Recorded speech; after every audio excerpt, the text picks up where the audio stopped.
Régisseur de la maison d'arrêt et des corrections des Koulikoro, l'une des missions du lieutenant-colonel Abdoulaye Fofana est de maintenir la sécurité et le bon ordre, notamment face aux détenus extrémistes violents. Il faut quand même qu'ils soient vraiment dans des quartiers de haute sécurité. Dans des quartiers de haute sécurité, on ne peut pas normalement les mélanger aux autres détenus.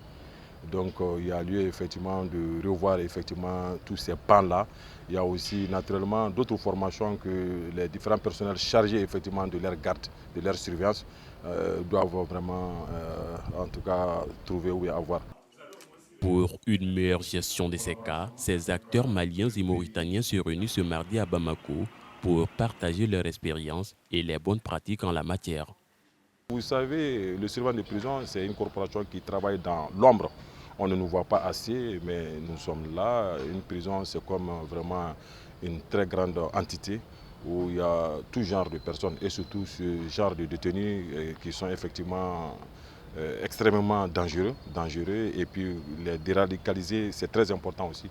Je pense que ça doit être aussi un des objets en tout cas de cette rencontre-là. Il ne s'agit pas effectivement de les garder uniquement dans les centres de détention et jusqu'à l'expiration de leur peine. Il faut essayer de les déradicaliser, de les faire revenir à la raison.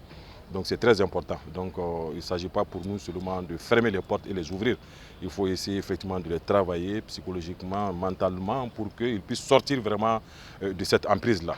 La Mauritanie a fait un dialogue avec les terroristes depuis les années passées, surtout cette année-là.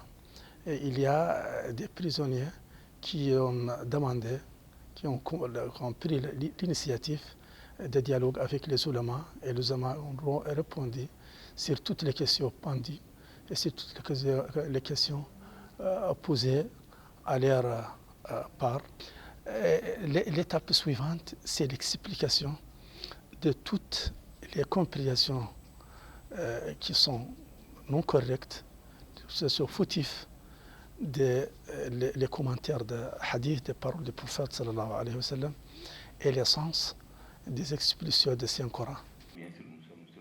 Un défi majeur, particulièrement pour les pays du Sahel, confrontés depuis une décennie à une montée des groupes extrémistes violents.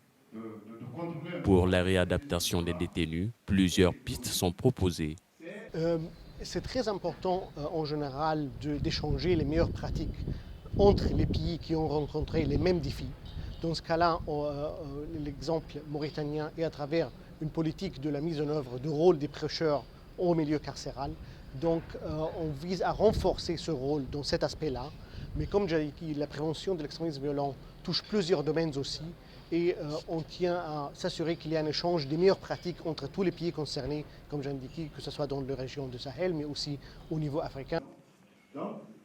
Un phénomène qui menace la sécurité et la stabilité de la région du Liptako-Gourma. Selon l'USAID, plus de 2600 personnes sont mortes depuis 2019, avec plus d'1,2 million de déplacements à cause des groupes d'extrémistes violents.